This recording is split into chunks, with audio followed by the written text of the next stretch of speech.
5월 31일 월요일 출애굽기 24장 12절부터 18절까지의 말씀입니다.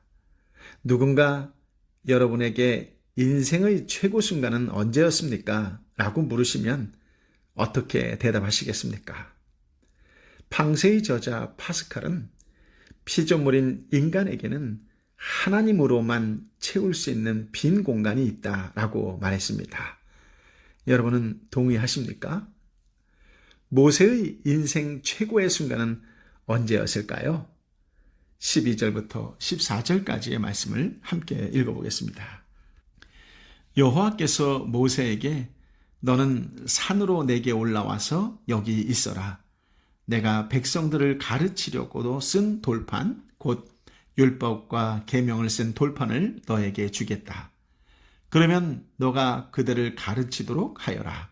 라고 말씀하셨습니다. 그러자 모세는 일어나서 그를 보호자 하는 여호수아를 데리고 하나님의 산으로 올라갔습니다. 모세는 장로들에게 우리가 돌아올 때까지 여기서 우리를 기다리라. 보라, 아론과 훌이 너희와 함께 있을 것이니 누구에게 무슨 일이 생기면 그들에게 가서 상의하도록 하라. 라고 했습니다. 아멘. 하나님은 이스라엘 백성과 언약을 맺으신 후 그들의 지도자들을 시내산으로 초청하셔서 식사 교제를 나누셨습니다.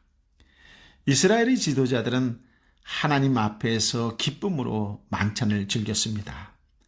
이 만찬을 통해 지도자들은 언약의 중요성을 다시 한번 깨달았으며 하나님과 친밀한 연합과 화평을 이루었습니다.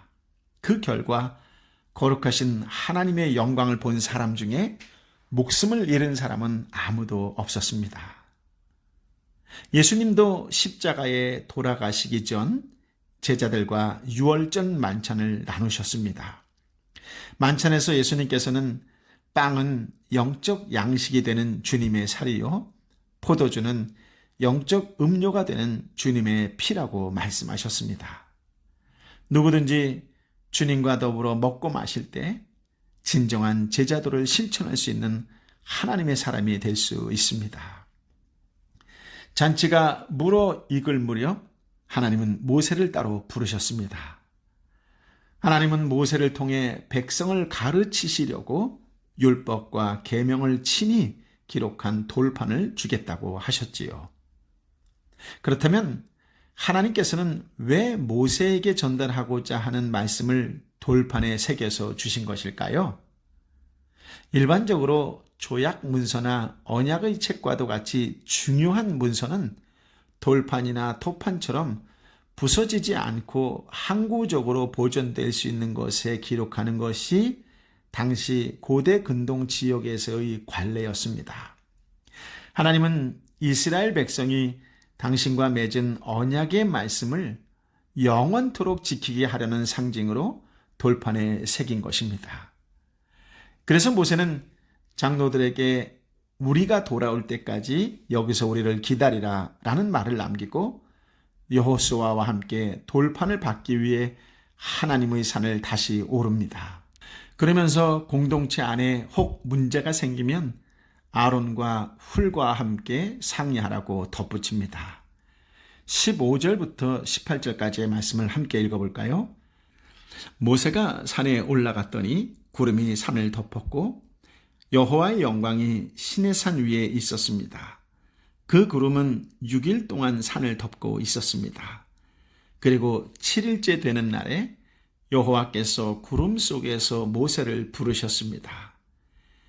이 여호와의 영광이 이스라엘 자손들에게는 산 꼭대기에서 타오르는 불처럼 보였습니다. 그때 모세는 계속해서 산으로 올라가 그 구름 속으로 들어갔습니다. 그리고 그 산에서 40일 밤낮을 지냈습니다. 아멘. 모세는 한동안 여호수아를 동반하다가 어느 한순간부터는 여호수아를 남겨둔 채로 율법이 새겨진 돌판을 받기 위해 홀로 시내산 위로 올라간 것 같습니다. 모세가 산에 올랐을 때 구름이 온 산을 덮고 있었지요. 하나님의 영광이 시내산 위에 머무르고 있었기 때문입니다. 모세는 구름으로 가득한 곳에서 6일이나 기다렸습니다. 6일 동안 기다리는 모세의 마음은 어떠했을까요? 하나님은 모세를 왜 6일 동안 기다리도록 하신 것일까요? 모세를 6일 동안 준비시킨 하나님은 7일째 되는 날에 구름 가운데서 그를 부르셨습니다. 이 모든 광경이 이스라엘 백성들에게는 산 꼭대기에서 타오르는 불처럼 보였습니다. 하나님의 이러한 임재 방식은 두 가지 목적을 가지고 있는 것으로 해석을 하는데요. 하나는 하나님이 모세에게 말씀하시는 것들에 권위를 더해주려는 목적이요. 다른 하나는 이스라엘 백성이 그곳에서 하나님을 만나는 모세를 참된 하나님의 종으로, 그리고 하나님과 자기들 사이에 참된 중재자로 인정하게 하려는 목적을 의미합니다. 신명기 9장 9절을 보면 모세가 40일 밤낮을 산 위에 머물러 있으면서 빵을 먹거나 물을 마시지도 못했다라고 기록합니다. 하나님의 산에서 1대1로 하나님을 만난 모세는 그의 일생에서 가장 영광스러웠던 순간이라 생각됩니다.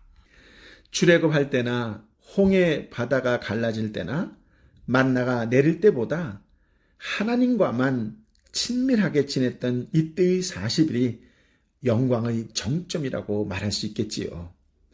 그렇습니다. 아담의 타락 이후 이런 경험을 한 사람은 아무도 없었습니다. 모세는 인간으로서 맛볼 수 있는 최고의 황홀함에도 도달했습니다. 모세가 경험한 시간은 무엇과도 비교할 수 없는 복된 순간이었지요. 이 기간에 모세는 하나님의 성품을 깊이 깨닫고 체험했을 것입니다. 여기서 우리는 하나님은 당신과 교제하기를 원하는 자들과 기꺼이 함께 하시며 그분의 뜻을 알려주신다는 사실을 알 수 있습니다. 오늘 짧은 말씀을 묵상하면서 이런 생각을 해보게 되었습니다. 기다리게 하시는 하나님의 마음은 모세가 이해할 수 있었을까? 그렇습니다. 기다리게 하시는 하나님의 마음을 헤아릴 수 있기를 기도합니다. 순간순간 하나님을 기억하고 그분과 교제하는 은혜가 저와 여러분에게 있기를 소망합니다. 날마다 하나님과 교제하며 하나님이 주시는 놀라운 기쁨과 영광을 누리시기를 예수님의 이름으로 축복합니다. 아멘. 아버지 하나님, 오늘 참으로 귀한 말씀, 생명의 말씀으로 인도하여 주시니 감사합니다. 하나님이 내 삶에 가장 귀한 분이요, 하나님 없이는 이제 살 수 없습니다. 내가 하나님을 만났을 때를 기억합니다. 하나님, 그 감격, 그 첫사랑을 잊지 않고 또 잃어버리지 않고 기억하여 하나님을 찬양하는 자로 살아가는 믿음의 사람이 되게 하여 주옵소서. 내 인생의 최고의 순간은 예수님이 찾아오신 그 순간이라고 담대하고 당당하게 선포할 수 있는 믿음의 사람이 되게 하여 주옵소서. 사랑하는 주님, 주님의 마음을 깊이 헤아릴 수 있는 믿음의 사람이 되길 원합니다.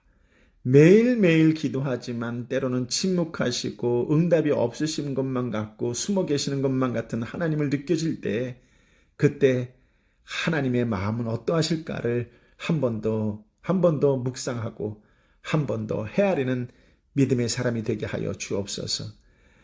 그때 진정으로 말씀을 가지고 기다리고 준비하는, 그때 말씀으로 준비하며 기다리는 믿음의 사람으로 하나님만을 바라보게 하여 주옵소서. 주님, 육신의 질병을 오랫도록 품고 살아가는 믿음의 형제 자매가 있습니다.